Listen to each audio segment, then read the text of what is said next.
আজ চলে এলাম হুগলি চুঁচুড়া শেষতম দিনে বইমেলা। চুঁচুড়া তথা হুগলির গর্ব আমাদের এই ঘড়ির মোড়, সে এক ঐতিহাসিক ব্যাপার। আর এক এমন রাস্তা প্রায় কম বেশি 8 থেকে 80 সবাই এখানে সারা বছর আড্ডা দিতে আসে। মনের কথা কারে বলিহা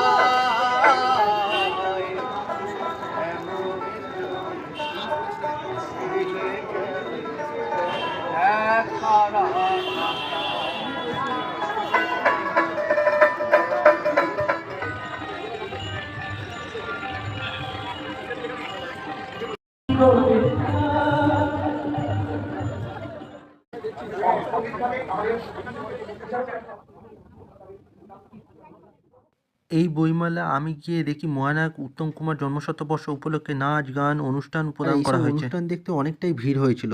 আর অনেক ঘোরাঘুরির পর একটা বই পছন্দ হলো, সেটা মানিক বন্দ্যোপাধ্যায়ের সেরা 5টা উপন্যাস। এই 5টা উপন্যাস হলো পুতুল নাচের ইতিকথা, পদ্মা নদীর মাঝি, জননী, দিবারাত্রি, কাব্য, চিহ্ন।